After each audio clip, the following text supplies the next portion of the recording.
참 예수님, 네, 우리가 흔히 자기 인생을 표현할 때 올라갈 때가 있고 내려갈 때가 있더라, 뭐 이런 이야기를 합니다. 오늘 일독서에 나오는 그 탈출기의 내용을 보면 그런 생각이 많이 듭니다.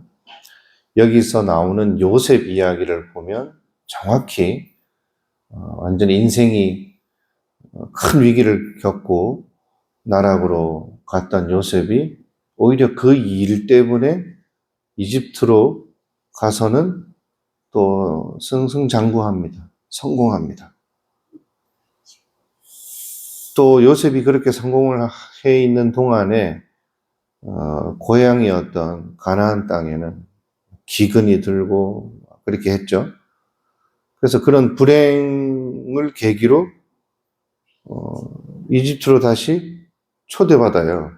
그래서 거기에 정착하면서 다시 인생이 상승곡선을 그리게 됩니다.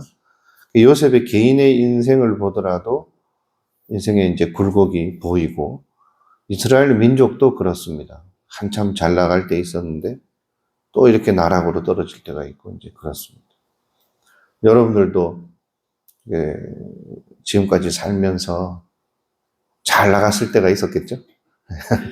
그러다가 또 이렇게 좀 힘들어졌을 때도 있을 텐데, 그런데 그것이 따로 일어나는 일이 아니라 서로 이렇게 연결되어 있다는 걸 우리가 생각해야 됩니다. 무슨 얘기냐면, 내가 엄청 잘 나가고 인생에 막 이렇게 정점을 찍을 때 오히려 그게 독이 되었다 할 때가 있었겠죠. 때로는 그 반대로 내가 정말 어려운 일을 겪고 막 이렇게 하향 곡선을 엄청 내리치고 있을 때 그때는 힘들었지만 나중에 지나고 보니까 그 시절이 내 인생의 약이 되었구나, 이렇게 볼 때가 있다는 것입니다.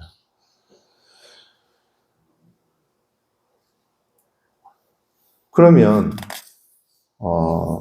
이런 생각에서만 머물러 있는 것이 아니라 지금 내가 겪고 있는 일은 나에게 앞으로 살아갈 인생의 독이 될 것인가, 약이 될 것인가 생각해 볼 수가 있겠죠.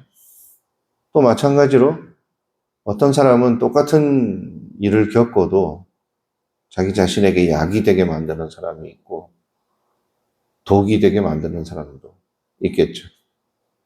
그래서 현세적으로 볼 때는 이렇게 겉으로 지금 막 상승 곡선을 그리고 있는 사람도 그것이 그에게 독이 될 수 있으니까 늘 주의하고 자신을 살피고 경계해야 되겠죠. 마찬가지로 지금 엄청 큰 어려움을 겪고 있다고 해서 실망하거나 절망만 할 것이 아니라 또 그것을 자기 인생의 약으로 만들 수 있도록 그렇게 또 기도도 해주고 본인도 노력하고 주변에서도 응원하고 그러는 것이 우리 이제 신앙적인 모습에 어울린다고 할 수가 있습니다. 그래서 오늘 복음을 보면 예수님께서 내가 세상에 평화를 주러 왔다고 생각하지 마라. 평화가 아니라 칼을 주러 왔다 하면서 뭔가 평소와는 좀 다른 분위기의 말씀을 하시는데, 예수님을 통해서 우리가 세상에 평화를 주러 왔다고 생각하지 마라. 예수님을 통해서 우리가 이 세상에서 누릴 수 있는 것들에 대해서 너무 생각하지 말라는 것입니다. 예수님도 세상의 눈으로 보면 이 곡선이 그렇게 보기 좋은 곡선이 아니에요. 태어나면서부터 오늘 이집트 사람들이 이스라엘 사람들을 처음에는 강제 노역 정도만 시키고 그랬는데 나중에는 사내 자식들을 다 죽이라, 너무 힘이 세지고 커지니까 견제하다 못해 이제 두려움까지 느껴가지고 그랬던 것처럼 예수님도 이제는 이집트의 왕이 아니라 자기 민족의 왕 헤로데가 자기 민족의 아들들을 다 죽이라 그랬어요. 메시아가 태어났다는 소식 때문에. 그 바람에 예수님이 오히려 거꾸로 이집트로 피신을 가는 모습. 이런 거 보면 인생의 그래프로 따지자면 예수님도 정말 바닥을 쳐야 될 때가 많았다는 거죠.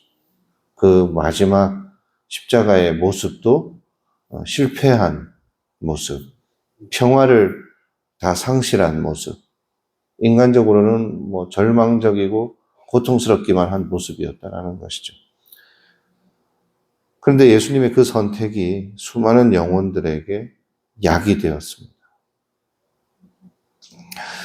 그래서 아버지나 어머니나 나보다 더 사랑하는 사람, 어머니를 나보다 더 사랑하는 사람은 나에게 합당하지 않다라는 이 말씀도 가족끼리 서로 미워하라는 뜻이 아니라 가족의 관계도 나에게 독이 되고 있는가, 약이 되고 있는가 분명하게 직시하라는 것입니다.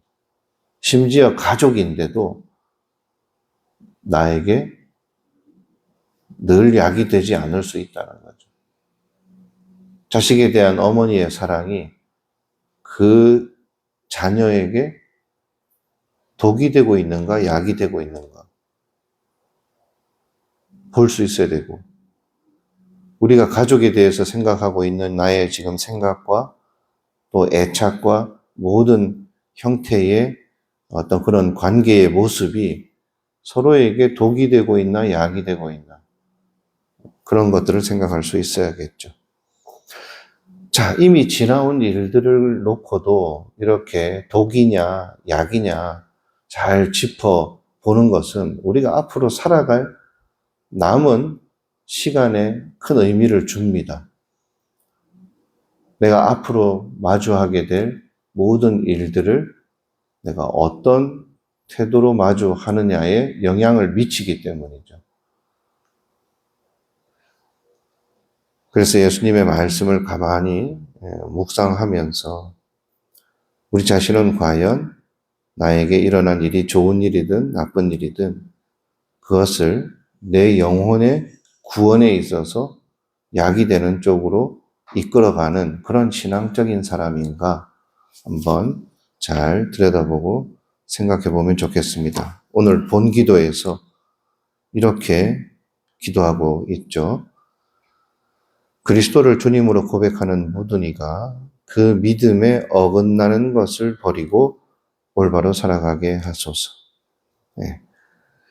좋은 일 앞에서도 현세적으로 볼 때 힘들고 어렵고 나쁜 일 앞에서도 우리가 믿음에 어긋나는 것을 선택해서는 안 되는 것입니다. 그래서 좋을 때만 좋고 올바른 것을 생각하는 것이 아니라 우리가 힘들고 어려울 때도 믿음에 어긋나지 않는 선택을 할 수 있어야 되고 올바름을 최대한 지켜나갈 수 있어야 하기 때문입니다.